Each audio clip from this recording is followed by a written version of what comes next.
All right, good afternoon. It's Tuesday, March the 19th, 2024. If you didn't know how fast you got here, I'm glad you're here. This is the House Criminal Justice Committee, full committee. If you're in the wrong committee room, right, there's two doors back there. So, members, do you have any personal orders? Yeah, you're blocking my view, Representative Towns. No personal orders. Okay, Madam Clerk, would you please take a roll? Representatives Carringer, Davis, Doggett, Farmer, Fritz, Glenn, Hardaway, Howell, Johnson, Lamberth, Moody, Russell, Towns, Vice Chairman Gillespie, Chairman Hulsey. Mr. Chairman, you have a quorum. Thank you very much. We might as well get started. On today's calendar, item number 1 is House Bill 1614. You have a motion and a second, Chair Lady Hazelwood, and I think you have 2 amendments. You want both of them? No, sir, just the one amendment which rewrites the bill. That amendment number is 016023. You got a motion and a second on amendment 016023. All those in favor say aye. Opposed, no. Ayes have it. Your amendment's on the bill now. Thank you. And the bill as amended just simply seeks to keep children from explicit adult content. We'll do that by requiring online media companies and operators to require an age verification for access. Exposing children to pornography, and in my mind, is equivalent to sexual abuse. It's exploitation that can severely damage a child's intellectual development, their emotional well-being. It can lead to problems with developing healthy relationships down the road and maintaining and forming those relationships. The legislation, all we're attempting to do with this legislation is apply the same safeguards in the cyber world that are already employed in the physical world. Someone under 18 can't walk into an adult establishment. They can't buy adult-oriented materials. This would just simply include that or broaden that to include cyber opportunities.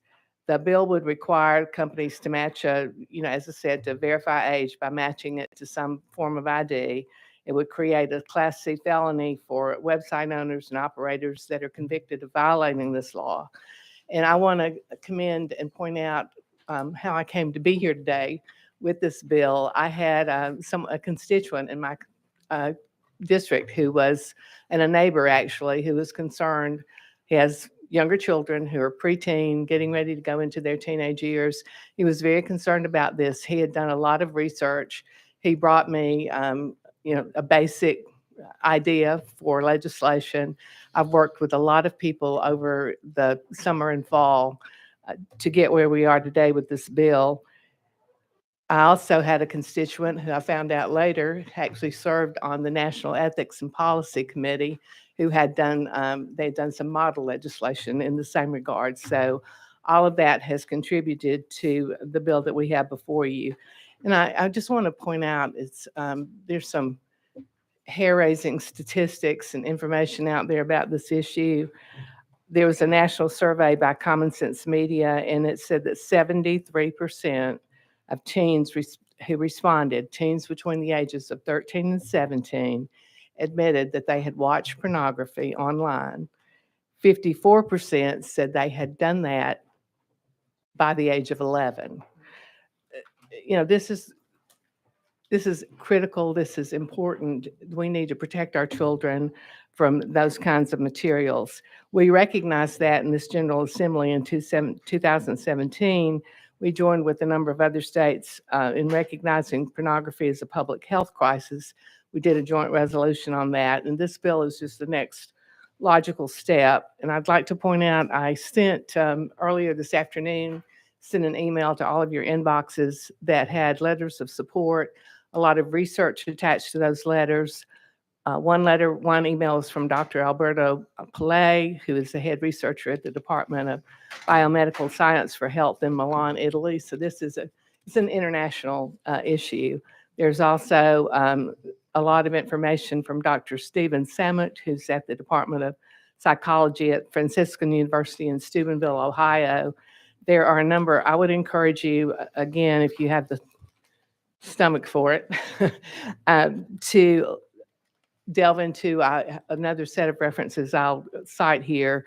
Dr. Gail Dines, who is a professor at Wheelock College in Boston, Dr. Eric Cabrera, who is with the Boston University School of Medicine in Miami, and then we have, again, some more international work that's been done in this field. And from Belgium, Dr. Laura van der Bosch, who is with the Leuven School, and I'm apologize if my Southern accent is butchering any of these names, but the Leuven School for Mass Communications Research in Belgium, and then Claire Morel, who is with the Ethics and Public Policy Center, and she is a recognized expert on porn online and age verification. So just for your reading pleasure and information, those are good informative pieces to address. Might mention that 7 other states have already passed similar legislation. This, there's a lot of pieces to the bill, but the bill basically impacts website owners and active users of these websites that would be, those ones that would be affected would have 33 1/3% or more of their total content that consists of things that any community would agree would be obscene and pornographic. So with that, Mr. Chairman, I don't want to overstay my welcome at the podium, and I will stop and ask for questions and ask for your support. All right, any questions for the sponsor of the bill? Question been called on the bill. We're voting on House Bill 1614. All those in favor say aye. Opposed, no. Ayes have it. It now goes to Finance, Ways and Means, a really tough committee. I hope you do well there. We'll do our best. Thank you. Brings us to item number 2 on the calendar. House Bill 2538. Is there a motion? You have a motion and a second there. Representative, now you are recognized. Thank you, Mr. Chairman. I think we have an amendment. I believe we do. I am showing 015760. That's correct, Mr. Chairman. All right. Is there a motion and a second on the amendment? All right. We have a motion and a second. We're voting on amendment 015760. All those in favor say aye. Opposed, no. Your amendment's on the bill, sir. Thank you, Mr. Chairman and committee. House Bill 2538. This is adding the charge of a threat of mass violence into the code. That's a tool that currently really is not available to our DAs. I want to say this. I kind of misspoke when I said that in subcommittee. They do have that tool available when that threat of mass violence is in reference to a school. That is in our code. This is making it clear that the DA would have this ability to have this charge if there's a threat of mass violence against a shopping mall, a public park, any public area. Right now, the code is kind of narrowly written toward a school. And so outside of that, there aren't a lot of great tools for a DA if someone calls and makes a credible, knowing threat of violence against a location. There's either a misdemeanor charge or you can be charged for an act of terrorism, but it's very tough to make that act of terrorism charge stick. So this gives them another tool, another type of charge to go after in that situation. I will yield to any questions. Thank you. Okay, we have somebody here to speak on the bill. So if there's no objection, we'll go out of session. And Zoe Jamal, would you please make sure the red light's on your mic and introduce yourself so for the record, and you have 3 minutes. Thank you so much. Zoe Jamal with Disability Rights Tennessee. And today I'm going to limit my testimony to the issue of whether or not there could be an exclusion in this particular piece of legislation for students making threats on school property, since that is already covered by current code section 39-16-517. And I want to talk about some of the other existing law that we have on threats in Tennessee.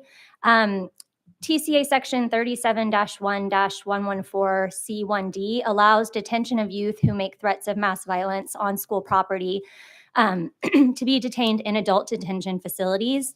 and permits a court to order a mental health evaluation under Section 37-1-128E. Threats of mass violence were added to the zero tolerance expulsion list last year, contained in TCA Section 49-6-3401 G2D. And a director of schools can refuse to enroll a student who is subject to a zero tolerance expulsion as of last year, which would include a threat of mass violence. So we already have quite a few laws on the books related to threats that are made on school property, which is why I am asking that the sponsors exclude students making threats on school property from the operation of this bill. One of the reasons we're asking is because we are concerned about unintended consequences related to the impact on children who are very young and also children with disabilities whose disabilities impact their ability to understand the statements that they're making and their capacity to carry out threats, meaning those children who don't have the intent or means to carry them out. Across the state, we are seeing these arrests under the current code section, and public defenders have reported that they disproportionately impact middle schoolers with disabilities. And in the overwhelming majority of cases, the threats are not credible. Students as young as 10 and 11 are being detained for threats of mass violence on school property, and the harmful effect and trauma of an arrest for a non-credible threat cannot be undone. This is really something that would help, I think, is to have guardrails related to disability or an exclusion for students making threats on school property from the operation of this bill. And with that, I'll take any questions if anyone has any. Okay, any questions for our guest? Representative Johnson. So when you're talking about some of these threats, I'm remembering my classroom, and I worked with emotionally disturbed behavior disorder children. And typically when they got bullied a lot, certain kids would get bullied a lot in school. If somebody didn't address it, then they would just burst out with a threat. And so is this the kind of situation that you're talking about? Would these young people, these young teens, would they fall under this bill in that way? Yes, it's my understanding they would. And that is what we hear and see as well, is that it's young people who are being bullied and they're making, unfortunately, they're saying something that they don't really intend to do and that they don't mean, but it is in response to being bullied often. Okay, and the other students I saw typically were autistic students or Yes, something like so that. often it's young people who have autism or Asperger's or intellectual disability, and that's one of our concerns. And also, I think we can't exclude that mental illness can also contribute to someone making a threat that they don't actually mean or intend to carry out. So from the people that you represent, do you see that this bill makes accommodations for that, or you don't see anything that's going to delineate that type of person with a threat? This particular bill doesn't have any language related to disability or safeguards around the threat assessment process for that population. Thank you. Leader Lamberth. Thank you. So I know on the amendment, sorry, I'm over here. So I know on the amendment, it's changed to knowingly. And then also further down in this particular bill, it says very clearly that the threat causes a reasonable expectation or reasonable fear of the commission of the act of mass violence. I've never known a law enforcement officer or a school administrator who dealing with a child who has diagnosed disabilities, an IEP, everything else. And if they make some sort of offhand comment, as you've described, for them to take really any action in that circumstance. This seems to me to be structured very well to take that type of concern into account. Just a question back to you, including knowingly, I know before it was recklessly. So I mean, this is much more succinct. And that reasonable expectation part in that took away any concerns that I had. So why with that language do you still have concerns? I think the concern is related to allowing the threat assessment process to play out in the school. And when we're talking about under this bill, if we already have a code section that deals with students making threats on school property, why do we need to have another one that charges for the same offense? Good.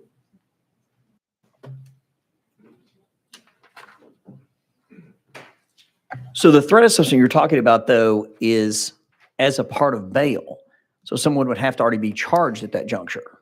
So under the language of this bill, there is a threat assessment process, but there's also a threat assessment process that is supposed to play out in schools under the SAVE Act that was passed last year. So we're now talking about two threat assessment processes that the young person making a threat in a school would be subjected to. So I would just humbly disagree because I understand, the school aspect of this and that could occur, but only if charged, I think, would you get that double assessment, but that's after someone's been charged. And if they've already done it in the school system, it should integrate into that assessment. I understand. Yeah, go ahead. I'm sorry.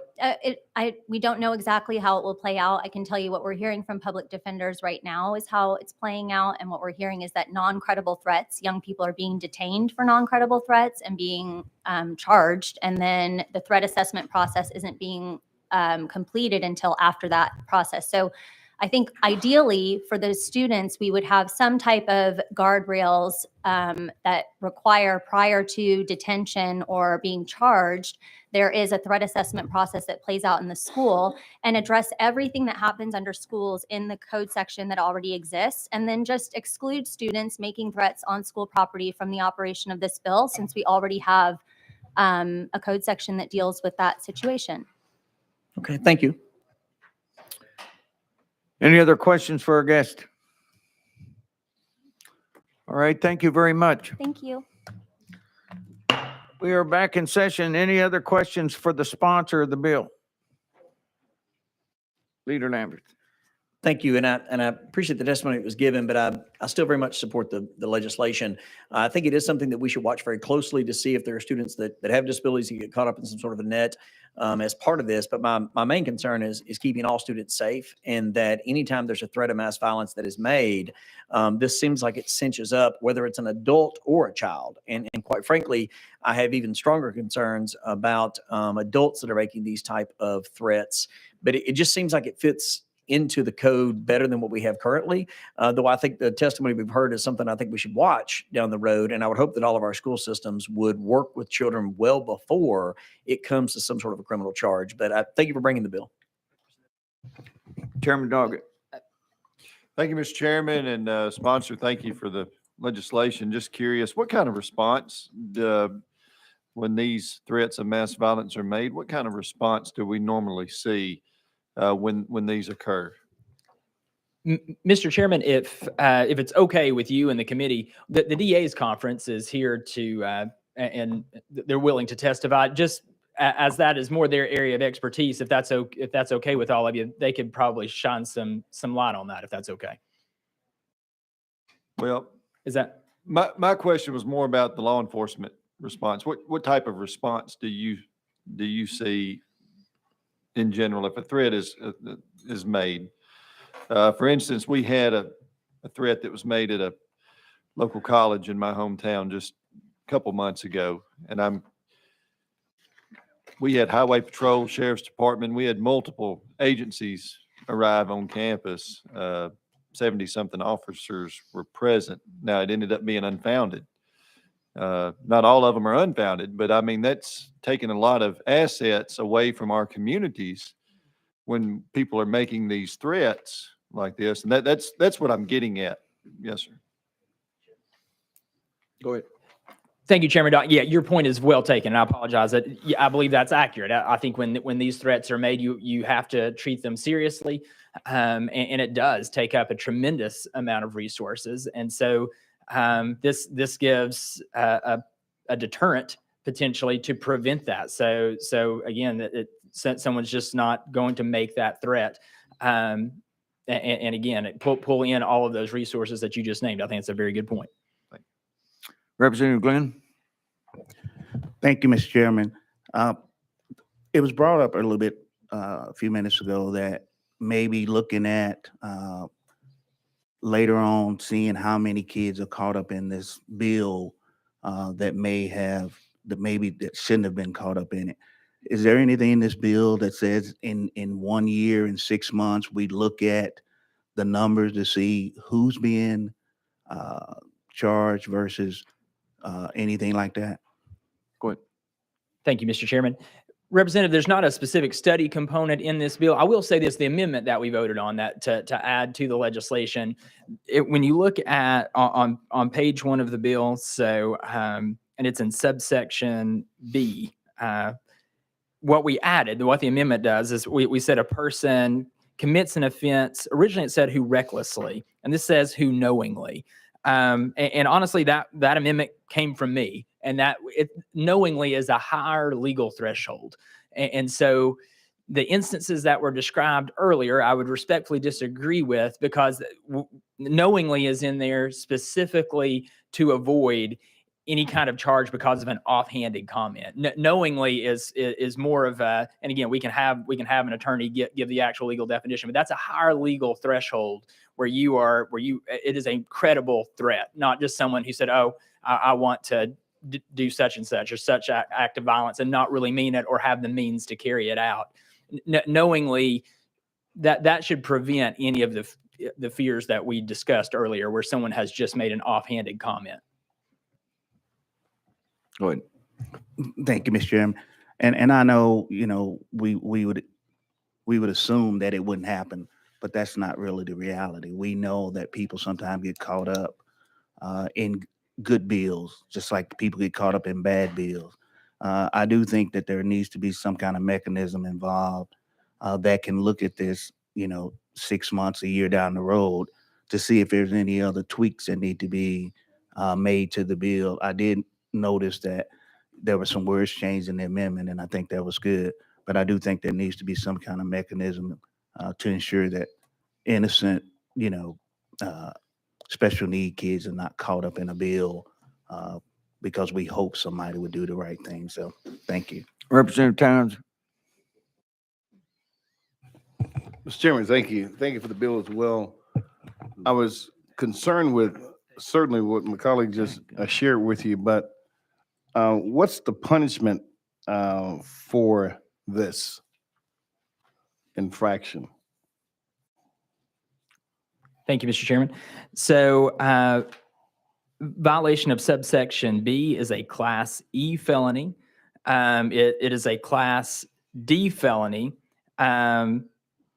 if that threat of mass violence is on the property of a school, house of worship, or federal, state, or local government building at a live performance or event. So you increase the felony to a Class D if it is on those sites. And here's, or the defendant has taken a substantial step toward carrying out an act of mass violence. So if it's determined that they've taken a substantial step, then it would be increased to a Class D felony. Go ahead. So the difference in punishment is what? Maybe one of our law enforcement guys can tell us exactly what the difference is. What is the difference in punishment with the change, Mr. Chairman? And we would maybe need to defer either to legal or, again, the DA's conference is here willing to testify as well to talk more about the specifics of whatever the committee prefer. Mr. Chairman, if you don't mind, if legal can answer that for me, I want to know, what are we increasing by how much is the difference in the punishment, please? Without objection, going out of session. Michelle Fogarty, Legal Services. A Class E can be punished from between 1 to 6 years, and a Class D felony is 2 to 12 years. Any other questions for legal? We're back in session. Representative Towns. Thank you for that, legal. And Mr. Chairman, now with this, hopefully we think it's going to do some good. Are we going to collect the data with these threats that are coming in and have it housed somewhere? So if we decide as a committee or a General Assembly to go back and look and see whether or not we did any good as it relates to the law change, that we have some data to look at. Will anybody be collecting this data? Go ahead. If you don't mind. Thank you, Mr. Chairman. So again, there's not a reporting mechanism specifically in the bill, but certainly that's something that we can easily track throughout court systems. We know, again, what charges are filed in various judicial districts. that information should be easy enough to compile through the court systems. But while there's not a mechanism mandated in this particular law, we can easily find that data if that's something that we want to look at. Uniform crime reporting carries most all that. Representative Towns, go ahead. So, Mr. Chairman, what you're saying is Uniform right now would have data currently on what is happening prior to this if passed legislation. They would have data on it as we speak. I believe that's correct. I'm taking your word that we do have it, so we can look back at it. So that means if we have it now, possibly, Mr. Representative, that they would be collected on this as well, if we already have it now. If that's what you're saying, Mr. Chairman. Go ahead. Representative, was that question to me or to Chairman? Well, I'm making a point now. The chairman said he thinks they're collecting it now before the law is changed, if it's changed. If that's the case, that means we would have it in the future because they shouldn't do anything any differently in terms of collecting data. I would think that would be accurate.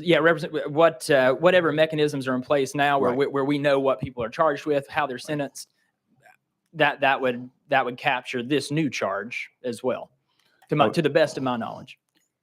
Okay, thank you. I think it would be wise for us obviously to look at the data, collect this data and look at it in case we have to make some tweaks and adjustments. Mr. Chairman, thank you. Thank you, member. Representative Johnson. Thank you, Mr. Chairman. Earlier, you were talking about knowingly as well as the capacity to carry it out as if they were the same thing. So did you say that in this bill, you changed the language to knowingly? Because knowingly would actually, technically, some of the students that I'm talking about could know what they were doing, not understanding completely consequences, what it really means and all of that, but know that they are making a threat. Do they also consider capacity to carry it out, both of those things? Go ahead. Thank you, Mr. Chairman. So where the bill speaks to that specifically would be on where we talked about the Class D felony. So if the defendant has taken a substantial step toward carrying out an act of mass violence, so defendant. And again, this is aimed. This one is not particularly targeted at students. This would be those who are anyone who makes a threat of mass violence. Certainly, it could include a student. But that if the defendant has taken a substantial step toward carrying out an act of mass violence, that's kind of where the bill talks about it. That's where that increases to a Class D felony. Okay. Thank you. I guess still my concern is that we already have a statute for schools and those threats. And I can't. Go ahead. And let me give you one more follow-up. Okay. Where else the bill also speaks to that? And so we talk about a person commits an offense who knowingly does it. And I think that this is sort of the other part of it. If the threat causes a reasonable expectation or a reasonable fear of the commission of an act of mass violence, I think that's kind of the other key thing to balance it out. Not only have they knowingly made a threat, it also creates a reasonable expectation and a reasonable fear that it will actually be carried out. So I do think that's an important part to highlight. Okay. There's kind of two parts of that equation. They've made the threat, it's been assessed, and there's a reasonable fear that this person might actually do it. I think that's important to consider, and that's in Section B as well. Okay, thanks. I appreciate that. I still have concerns about when it relates to schools and students, and I too wish that because there's already a statute for that, that could be pulled out of your bill. So probably going to be a no, even though I appreciate where you're going. I still have that concern for that group of folks. But thank you for explaining. Mm-hmm. Representative Davis? You're good. Representative Gillespie? I'm sorry, Vice Chair. Fine. You're fine, Mr. Chairman. Thank you so much. Call the previous question. Thank God. All right, we are voting. Question been called. Is there objection? There's objection.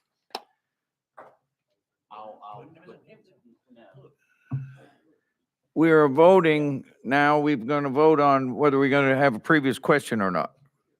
All those in favor of the previous question, say aye. Aye. Opposed, no. The ayes have it. We are now voting on House Bill 2538. All those in favor say aye. Aye. Opposed, no. Ayes have it. Goes to finance, sir. Thank you, Chairman and Committee. We have 18 more bills. For those of you in the audience who are going to be staying, we appreciate your patience. That moves us to item number 3, which is House Bill 1949 by Chairman Reagan. I'm sorry. Okay. Did we have a motion and a second? All right, Chairman, you are recognized. Thank you, Mr. Chair. I have an amendment on this bill, drafting code 14855. All right, there's a motion and a second on 14855. All those in favor say aye. Opposed, no. Your amendment's on the bill, sir. Thank you, Mr. Chair. The past few years, debate has raged around locker rooms and bathroom access for transgender individuals. This bill prohibits institutions serving the public from adopting rules which will force employees to violate our peeping Tom laws, which in the code are called unauthorized observation. Effectively, it prohibits allowing individuals into private spaces that don't match their sex. The fact is that males have been granted access to girls' private spaces, and there have been numerous reported instances as early as middle school. And at best, it destroys an environment of safety and comfort. At worst, it ends in permanent life-altering rape or sexual assault. A single heartbreaking story of rape or sexual assault is one too many, but sadly, there have been more.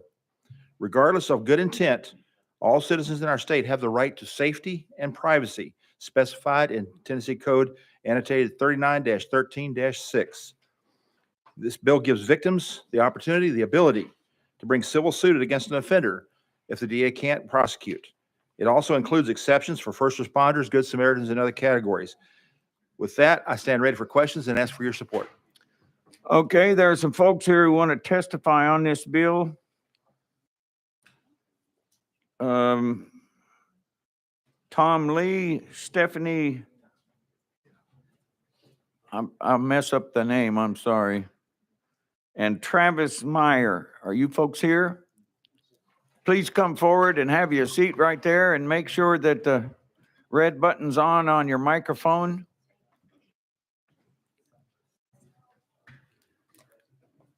Stephanie, how do you pronounce your last name? Thank you. And you can go one at a time, starting down there, please, and just introduce yourself for the record so we know who you are, and you have 3 minutes each. Thank you, Mr. Chairman. My name is Travis Meyer. I'm here. Yep, it's red. We good? Mic check, mic check. All right. Thank you all for letting me have the opportunity to testify in opposition to this bill this afternoon. I believe this bill to be an example of government overreach and is yet another example of current legislation that is attempting to deconstruct the separation between church and state. The very vagueness of the language of this bill begs the question of how it will be enforced. As a church, how are we to comply with the gray areas of the increasing competition between federal and state laws? HB 1949 will increase liability for churches, businesses, and nonprofit organizations and result in confusion and fear-mongering. How are we as churches to abide by our statements of welcome? And as we have declared ourselves safe spaces, for us in particular by our national governing bodies. My conscience also is bound by the gospel and compels me to make sure there is safe space for those overtly persecuted by the state. No church, and I repeat, no church will be immune from this overreach. Protestant, Baptist, Catholic, evangelical, doesn't matter. All churches will be subject, the door will be opened, and at that point, it will be impossible to close. So what's next? Additionally, this bill targets marginalized communities, particularly the transgendered community. As a person of faith, I cannot abide by this bigotry. Imposing fear in this manner is unconscionable and abnormal. I ask you to please ask hard questions about how churches, large and small businesses are supposed to implement this, whether you want to cross the boundary of the separation between church and state and open that door. and ask yourself, why do we need this bill? Thank you. Okay, thank you. Next. Thank you, Chairman and members of the committee. I'm Stephanie Mankey. I'm the Executive Director of the Tennessee Pride Chamber of Commerce. I'm here on behalf of our membership. As a business chamber, we've heard several concerns from our businesses about this bill and with how it's evolved, particularly targeting gender diverse and trans individuals and their bathroom use. The bill has become more harmful as a form of legislative overreach. Whether or not businesses decide to address bathroom use in their policies, the onus and additional burden will now be on employers and businesses to monitor and regulate their bathrooms. And with that additional burden, the second concern that we received is the potential legal and financial repercussions on businesses, particularly small businesses. Now, I've spent the last several months talking to convention planners and tourism agencies, as well as other businesses seeking to relocate or start their businesses here in Tennessee, and they're increasingly pulling out due to the hostile climate that many of these bills are collectively promoting. But more directly, this bill increases liability on businesses and poses legal and financial risk on several fronts. I'll stop for time, but I am going to throw it over to Tom to talk about the particulars of this law. Okay, you had quite a bit of time left. We won't roll it though. Go ahead, sir. Thank you, Mr. Chairman. I'm Tom Lee. I'm the legal counsel to the Tennessee Pride Chamber, and brevity is the soul of more than just wit, Mr. Chairman. In that regard, I want to speak to the business issues as well and dig in just a bit to the legal concerns that this amendment brings. First, I want to note for those members who are in the subcommittee, this is a different amendment than you saw in the subcommittee. It is a substantial rewrite, in fact, of that First Amendment. Let me talk about what this amendment does then. It creates two criminal offenses. The first is, it is an offense for a person to knowingly enter into and remain in a public restroom that does not correspond with the person's biological sex. This is, I believe, the first time the Tennessee General Assembly has attempted to criminalize walking into a bathroom. There is nothing in this new amendment about spying or peeping toms or observing or even an untoward purpose. If you, like me, have occasionally driven down Interstate 40 and found yourself at a lost and abandoned way station in need of a restroom, and you might have used the other room, you violate this statute. It is a criminal act for you to do so. The second criminal act is the one that is of particular concern to business. It is an offense for a person to adopt rules or enforce a policy or other work-related guidance for employees or contractors to promote or assist in the commission of an offense. Other than, this is the bathroom we would like you to use, you are a boy, this is a girl's bathroom, I don't know how one violates this. Because the language, unfortunately, is so vague. Other work-related guidance. What does an employer do that creates other work-related guidance? What are policies? What are rules? Are there such things in businesses as unspoken policies? I would submit, especially in a small business, there are. Maybe it's the policies of the shop foreman in the union. Or maybe it's simply someone says, I'm busy serving my customers and creating jobs, and I don't have the money or the resources or the time to employ a hall monitor to make sure the bathrooms are properly used by the persons who come to them. The Tennessee Court of Criminal Appeals recently had a case that picks up language in this statute regarding assist or promote. And it said that in a criminal context,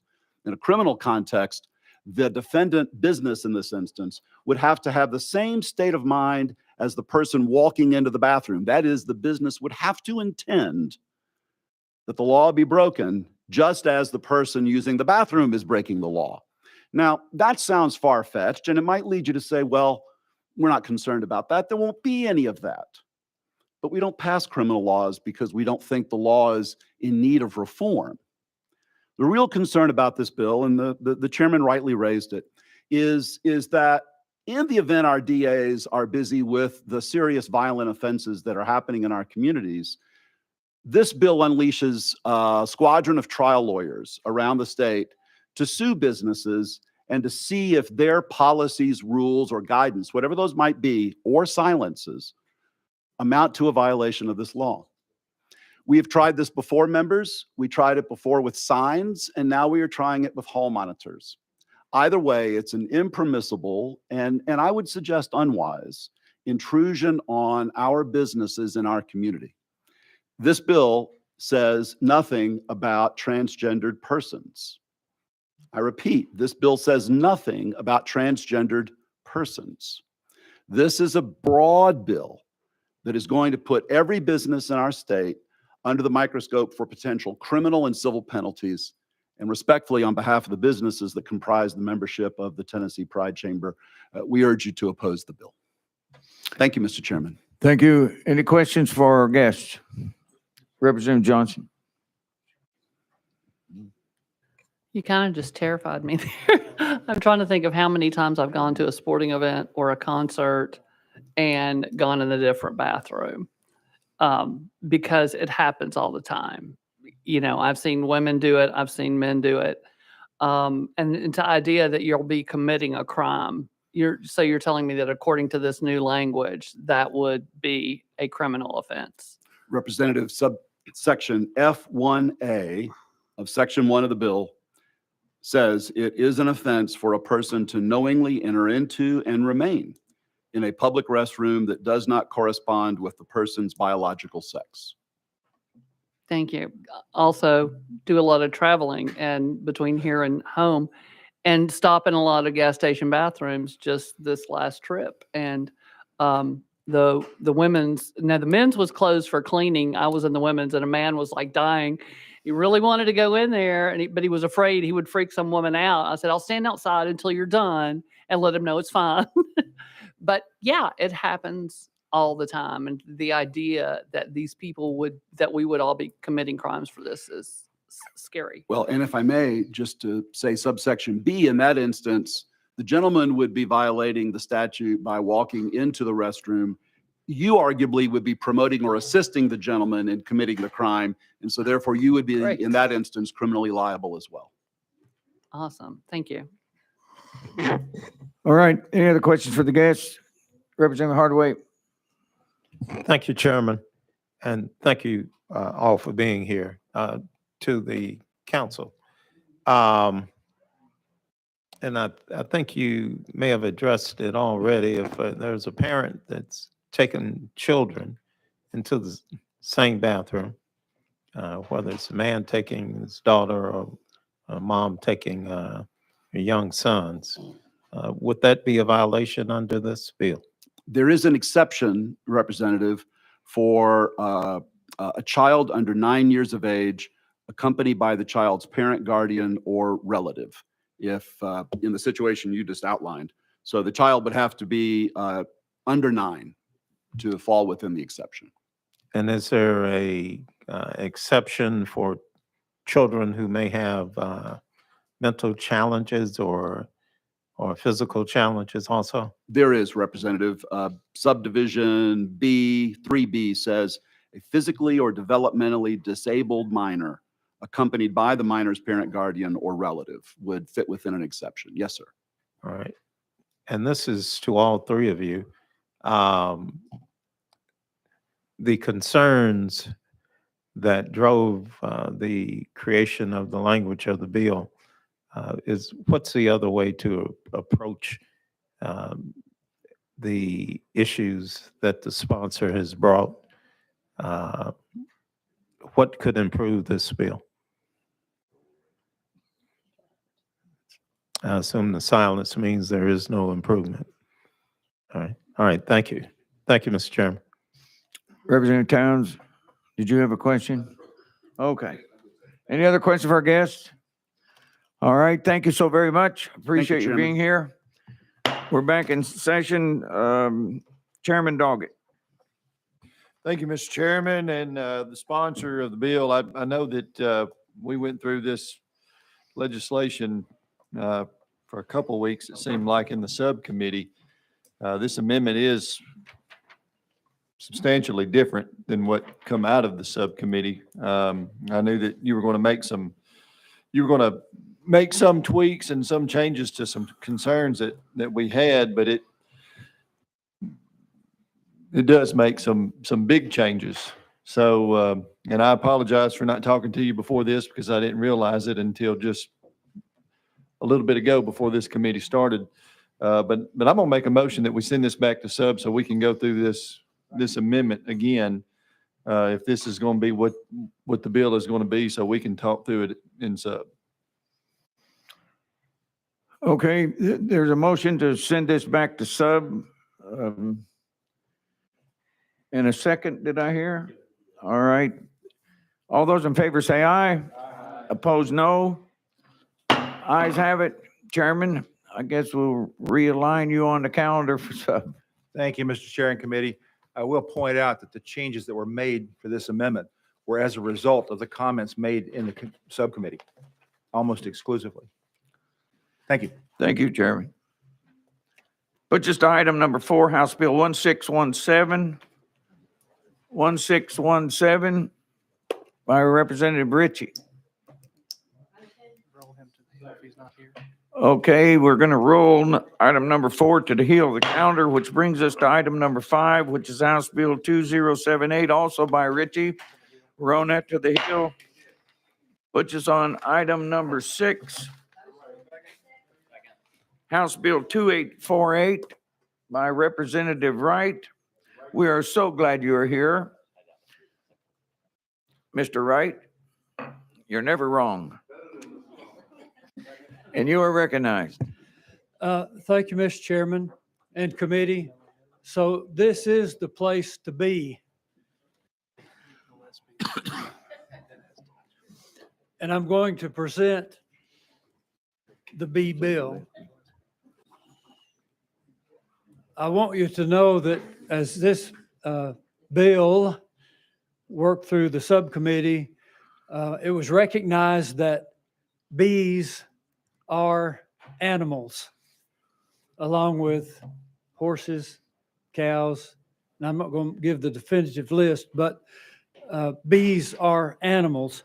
What this bill proposes is to expand and include bees or structures or equipment which keep, handle, or house bees, to sell those items without the consent of the owner or to deprive the owner of the possession of the bees is an offense, just like it would apply to other animals.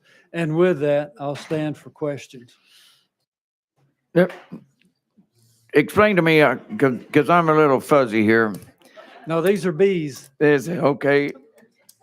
But the statute already exists, of course, if you steal an animal, and of course, the worth of that animal makes up what the cost is, which defines what the penalty is. Correct. If bees are already included as animals, why do you need this statute? Bees are not less, excuse me, Mr. Chairman, bees are not technically listed as other animals in the offense section that makes it a Class C felony. Animals are what's listed. Okay. Any questions for the sponsor of the bill? I'm sorry, Vice Chairman Gillespie. Thank you so much. I remember the presentation that you gave us on this last week, and I just had to bring this up. This literally is a plot for a movie called The Bee Movie with Jerry Seinfeld. And it's a good movie, but it also proves that there is a need for this. So I'm kind of making your point by telling people, I guess, to watch the movie, but I do support it. Thank you. Representative Towns. Thank you, Mr. Chairman.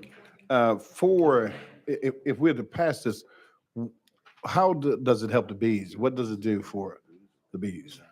I'm hoping that's the case because they're very important to us, you know. Thank you, Mr. Chairman. Yes.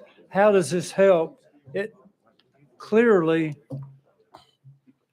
is in there that bees are animals, but it's not really clear that the criminality of stealing bees is in that criminal part. Got it. So if I'm paraphrasing it back to you, if bees are hijacked or stolen by some other guy, beekeeper, this, that, and other, there's going to be more punishment. Or high level of punishment? No, Okay, There will not be a higher level of punishment. It is just saying that bees are delineated as being an animal in that punishment part. Got it. Thank you. Any other question for the sponsor? Representative or Chairman Russell? Thank you, Mr. Chairman. What's the buzz around law enforcement on this bill? That's, you don't have to answer Okay. it. That's all. Thank you, Chairman. Representative Hardaway? Thank you, Chairman. And thank you, sponsor, for the bill. The part that deals with the theft of equipment, will the bees have to be with that equipment at the time, or that's, it can be two separate actions? Thank you, Mr. Chairman. This is to delineate that there are various parts to what would be an animal facility. In this instance, with the bees, there's the swarm of bees, there's the box that they live in, and there's the product that they're producing honey. So the three separate things have to be named there. That would be, that the owner would be deprived of. Okay, I think I get what you're saying, but you're saying all three of those elements have to be present, or if someone took the box without the bees, would that be a violation under your legislation? Thank you, Mr. Chairman. That would be a violation in and of itself, because as we speak of animals, there's animal facilities, there's the animals. All of these things are different. So as in the case of bees, there is the box that has value in and of itself and would be a chargeable offense. There are the bees, which I don't know that you could take the bees without the box. And then there's the product, the honey. All of these are separate things, but they're all a part of the facility, the animal, and the product. All right, just to be clear, if one of those, if they took the honey without the bees or the box or anything else, there is a violation and penalties on this. Most certainly, yes. All right, thank you, sir. Thank you, Chairman. Okay, sweet. All right. Without any objection, we are voting on House Bill 2848 to go to counter the rules. All those in favor say aye. Opposed, no. Sir, thank you, and you're cleared to counter and rules. Thank you, Mr. Chairman, committee.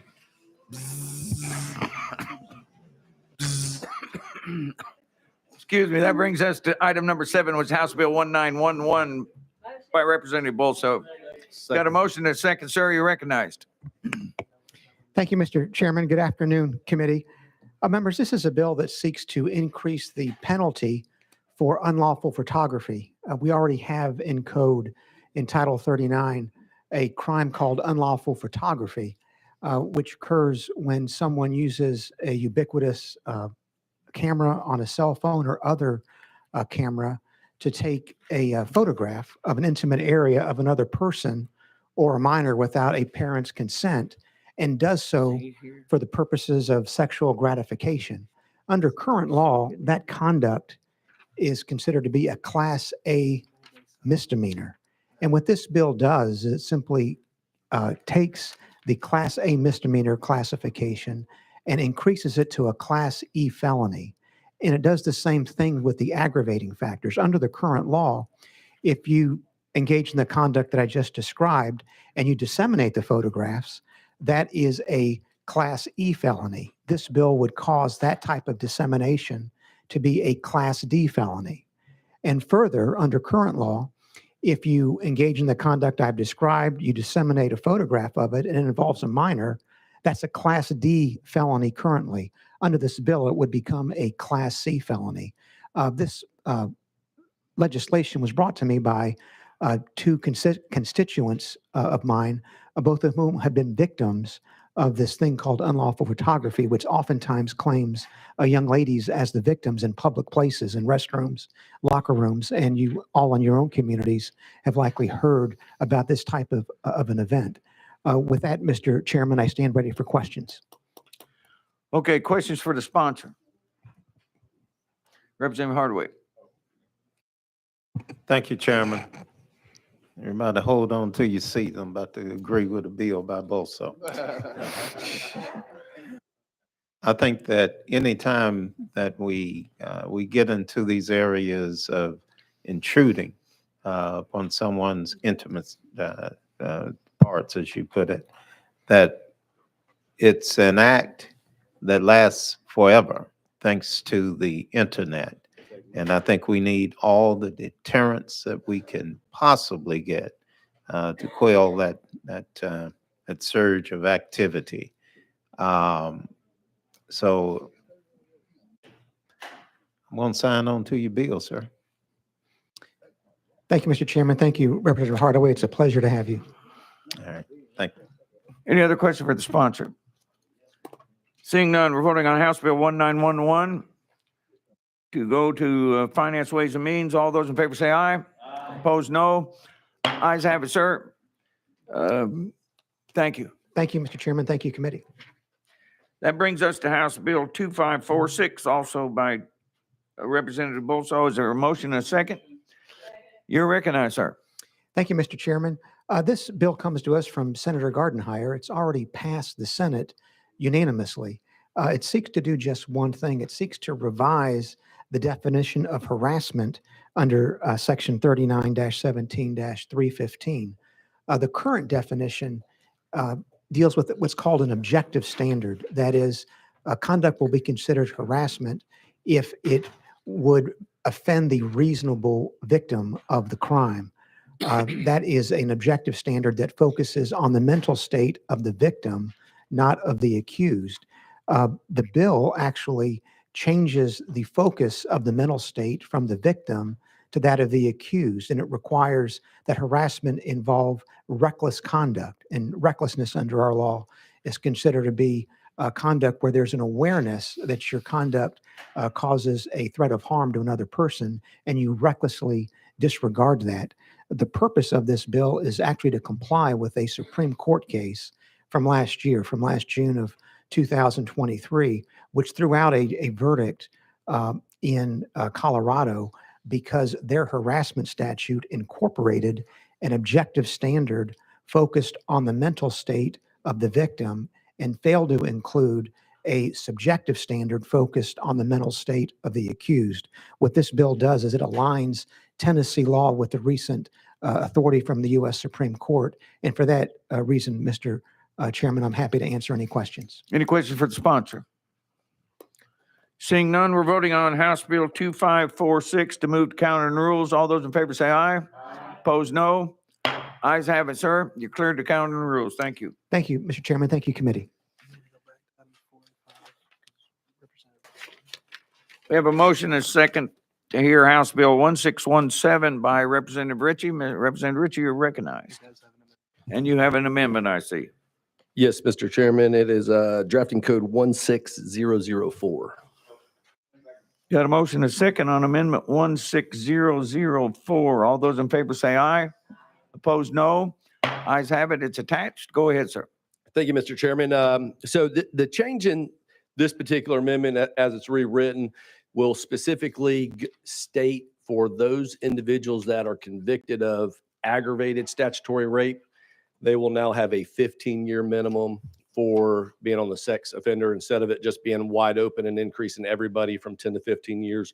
We really wanted to narrow in. So when we look at aggravated statutory rape, those are those individuals, when you end up thinking of a predator, there's a 10-year age difference or greater. So anybody that's convicted of that crime would end up having that 15-year minimum. And with that, Mr. Chairman, I stand by for any questions. Okay, and thank you, by the way. I had some concerns about this, and you worked to fix those, and I appreciate it. Any question for the sponsor? Representative Hardaway. Thank you. I want to make sure that I understood what you said. You said this applies to that category where there's a difference in age of 10 years or more. Thank you, Mr. Yes, so aggravated statutory rape is whenever there's that's one of the primary thing is whenever there is a 10-year gap in age between the perpetrator and the victim. And after speaking with chairman and speaking with the state district attorneys and going through as far as for what the overall intent was, it's really to target those individuals that are predators and are going out and seeking somebody that's significantly younger, that's minors. Right now in code, individuals that are minors or that commit these crimes against minors 12 and under are on it for life. But we still have situations where we've got somebody that's 13, 14, 15 to where they're going out and targeting those individuals. And if there's an age difference of 10 years or greater, this would apply to them to where if they're convicted of aggravated statutory rape, they would have a 15-year minimum on the offender list. And is there a pathway for that individual to appeal to the courts to come off? Yes. So after the 15 years, they end up putting in for coming off of it at the 15-year mark. All right, so at 15 years, they're automatically off, or they have to seek permission from the court or petition the court, rather? Correct. So after 15 years, they would end up petition. That's when they're eligible to come off of it. And we worked with the Attorney General. This is a post facto, so it's not anybody who's currently on trial or anything else. This would end up being, once this becomes law, it would apply to anybody that commits the crime after that fact. So we worked with the Attorney General on that. I just wanted to make sure I did state that as well. So it would be, they would petition at that 15-year mark to be removed. All right. Thank you. Thank you, Mr. Chairman. Okay, we are voting on House Bill 1617. All those in favor say aye. Aye. All opposed, no. That moves to Finance, Ways and Means. That brings us to item number 5, which is House Bill 2078. Got a motion and a second. Representative Ritchie, you're recognized, and you have an amendment on this as well. Is that correct? Yes, Mr. Chairman. Amendment drafting code 15848. Well, hold on a minute. That's not what I'm showing.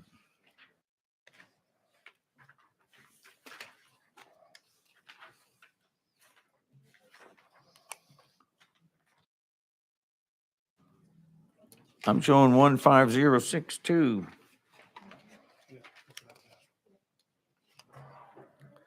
We had submitted 15062, and then there was one additional change, and that's where the drafting code 15848. You don't have that on there? I don't see it. Mr. Chair, can we roll this 1 week so that I can get this in a proper form in front of you? So move. Thank you. Thank you, sir. Rolled 1 week.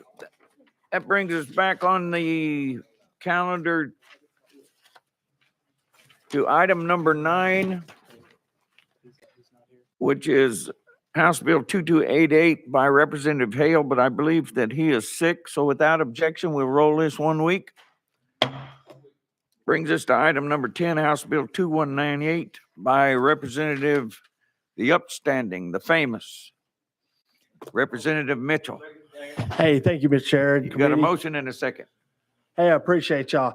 Hey, this is just a bill dealing with mass violence, calling in threats to schools. Earlier this year, earlier in the school year, my child's school, he goes to Martin Luther King Magnet School. He's been there since 7th grade. He's a junior now.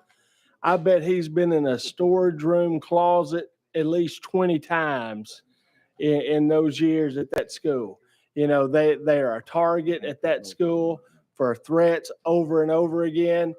And this time, the police have to react. They have to react like it's a real thing. So this time, he heard the police helicopters overhead, the sirens. When I got to the school, there was probably 200 police officers.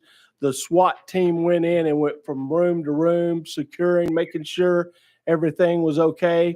And that day, as I was leaving, Speaker calls me and says, Bo, I think there's a bill we can work on together. He said, if they find out who called in that threat, nothing's going to happen to them. They're just going to get a smack on the hand. I said, really? He said, oh, yeah. He said, it's nothing. So fast forward a couple of months, I think about 6 weeks ago, his school in Crossville got a threat. and they found out who it was. It was a former student in Virginia. The sheriff of that county went to visit that person, and the response that his county got back was, well, they said they wouldn't do it anymore. Well, my intention with this bill, and I'm sorry, Mr. Chairman, I think, do we need to get this amendment on to get it in the right posture?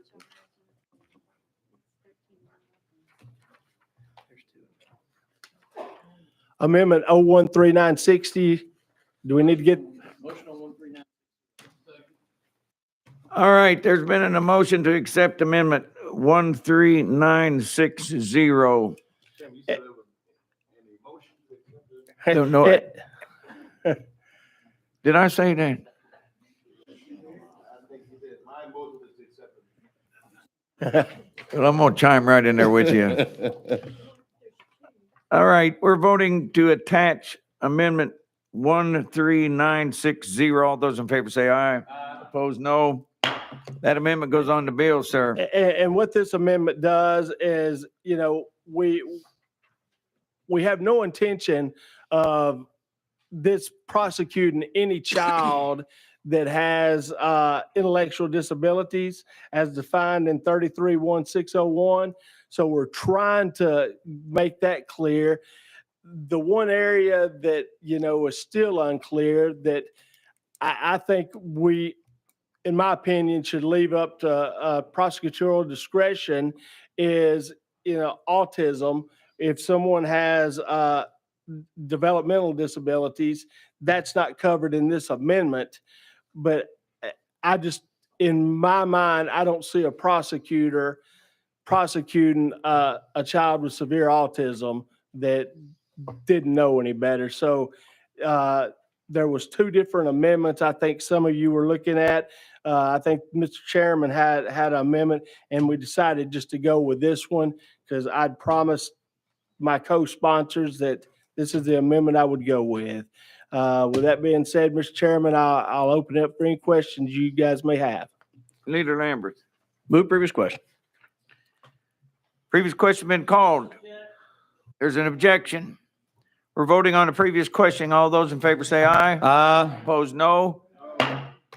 Ayes have it. We're voting on House Bill 2198 to go to Counter and Rules. All those in favor say aye. Aye. Opposed, no. Ayes have it, sir. Thank you, Chairman and Committee. Brings us to item 11. It is House Bill 1872 by Representative Fritz, and it has an amendment, sir, is what I'm showing.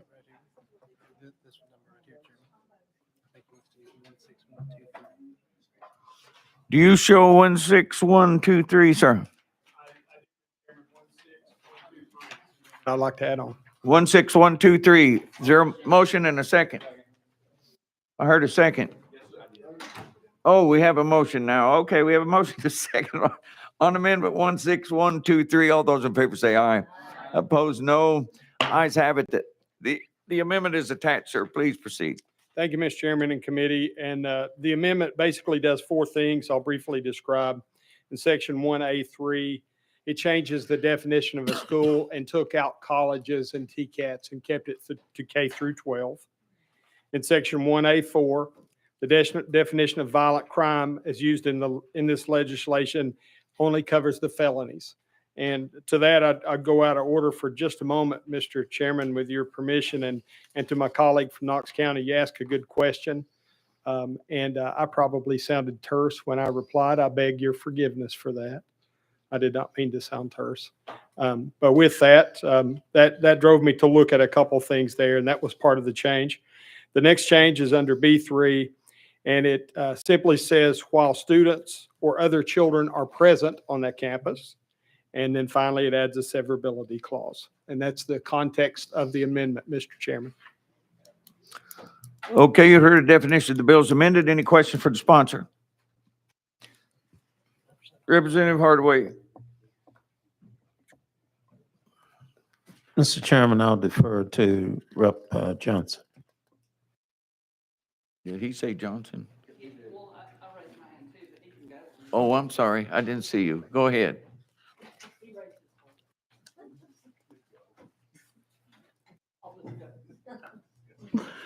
All right, thank you. So again, explain to me how it's different now. Just on that one, especially on that example that I gave you. Go ahead. Yeah, thank you, Mr. Chairman. It is different in that a couple ways. It narrows it down to K through 12 rather than on a college campus. Mhm. And it covers only the felonies. There were a couple, when I went back to research your question, there was a couple of misdemeanors that was included in that. And so the wording Okay. now takes that out. Is sexual battery a felony? I would defer to legal for the exact answer on that, but I will say yes. We need to back that up with legal. Okay. So then that would still be that example I gave would still hold. And I would just offer, when I looked through those, I did spend some time on it. None of those things are things that our children should be exposed to at school or school event or anything like that. And that's why I kept those felony type events in the bill, Representative.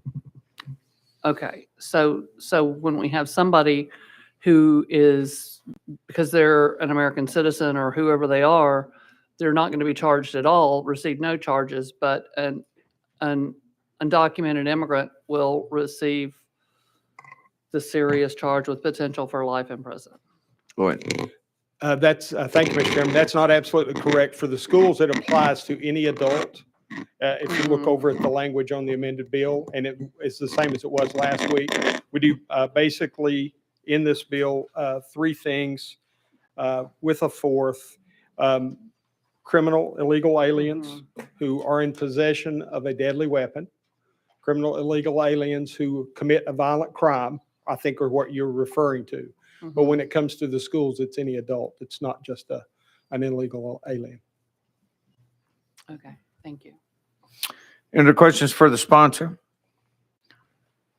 Representative Hardwick. Thank you, sir. And this comes to the sponsor from your answer. Are juveniles and adults treated differently under your bill? In reference, thank you, Mr. Chairman, in reference to what I think your question is, it specifically calls out an adult for that act of violence on a school campus, Representative. All right. So this is, your bill in total is specifically geared towards adult offenders. That is the intent. All right. Thank you, sir. Thank you, Chairman. Any other question for the sponsor? Representative Glenn.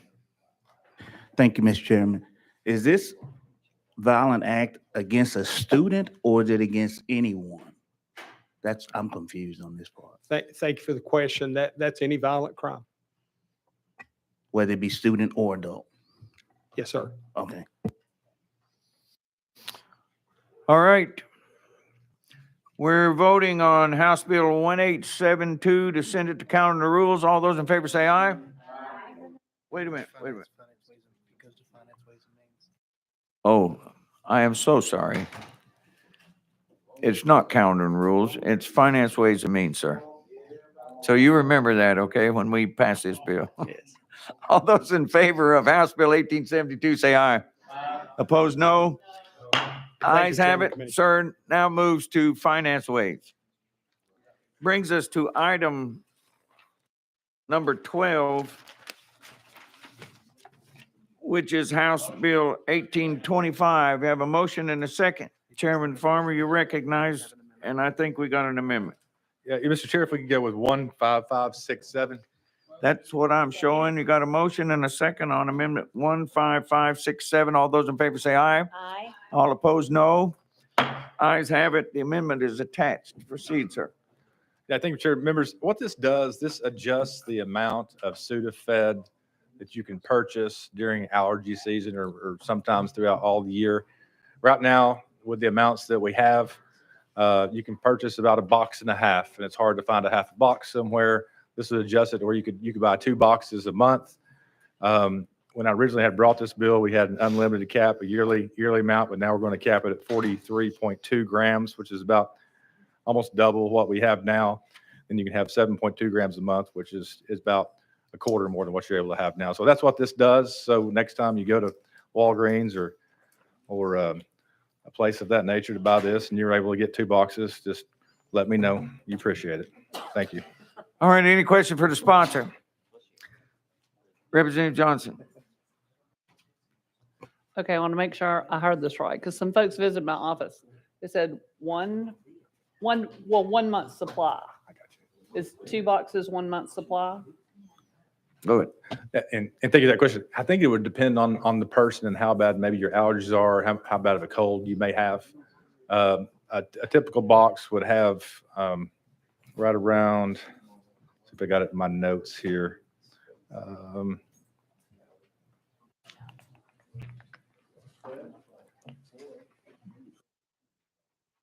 Okay, so what we, 7.2, all right. Right now, the maximum dosage, I believe, for a 30-day dosage for an adult would be 7.2 grams, and that's where we're landing at right now. Okay. Okay. All right. If you have any additional questions, just let me know. I'll give you all the information you need. All right. We are voting on House Bill 1825 to send to Department of Health Committee, unless you want to go to Department of Health. All those in favor say aye. Opposed, no. Bill passes to the Health Committee. Brings us to item number 13. Second.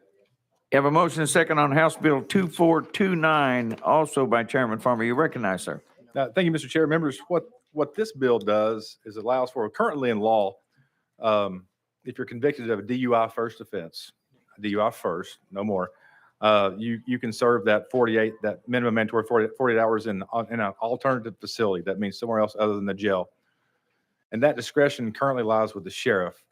What this bill would do would allow for that discretion to be moved from the sheriff to a judge. And the judge deals with the assistant district attorney and the district attorney who's dealing with the actual defendant and or their lawyer. So really they're better suited, in my opinion. Their boots on the ground, they're there. They understand the facts of the case. They see the people who come in and out of court, and they're better suited to make those decisions. The judges are. So and make recommendations and make recommendations from the district attorney's office and hear arguments from defense counsel. So what this would do, this would move that discretion from a sheriff to a judge there. So with that said, members, I move passage. Okay, any questions for the sponsor? All right, seeing none, we're voting on House Bill 2429 to send to counter in the rules. All those in favor say aye. Aye. Opposed, no. Ayes have it. Moves to counter in the rules. That brings us to item number 14, which is House Bill 2686. You got a motion and a second. Chairman Doggett, you recognized. Thank you, Mr. Chairman, members of the committee. Have amendment to. Maybe so.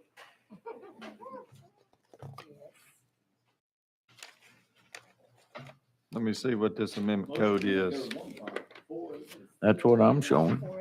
Yeah, 15482, Mr. Chairman. That's what I've got. All right. Is there a motion? Motion is second to attach 15482. All those in favor say aye. Opposed, no. The ayes have it. It's on the bill now, sir. Thank you, Mr. Chairman. Committee, for several years or years past, there'd been a lot of work on expunction issues. And so there'd been some confusion in the past about where you were eligible for those expungements to occur. And so this is basically a clarification that you can get an expunction under G, K, or M. All the other previous things that have been passed before, those conditions have to be met, and this is just for clarification purposes. All right, any questions for the sponsor? All right, question been called. We're voting on House Bill 2686 to go to counter in the rules. All those in favor say aye. Opposed, no. Ayes have it, sir. Moves to counter in the rules. Brings us to item number 15, which is House Bill 2814. You have a motion and a second there. Vice Chairman Gillespie, you're recognized. Thank you so much, Mr. Chairman. Committee, this is my street racing bill or drag racing bill. Been working on this for several years now, and unfortunately, it seems like the work is never done. Still a problem that persisting. Just a couple weeks ago, we had an arrest or another arrest made here in the Nashville area, unfortunately, that resulted in the death of someone, a bystander in drag racing. And all this does is raising it from its current Class A misdemeanor level to a Class E felony level. And with that, I welcome any questions. Any question for the sponsor? Seeing none, we're voting on House Bill 2814 to go to Finance and Ways and Means. All those in favor say aye. Opposed, no. Ayes have it, sir. Bill moves to Finance. That brings up item number 16, which is House Bill 688 by Representative Hardy. Is there a motion? Mr. Second. You have a motion and a second with two amendments is what I'm showing. Mr. Chairman, I'd like to move that to the first spot on next week's calendar. Without objection, we'll move to the first spot on next week's calendar.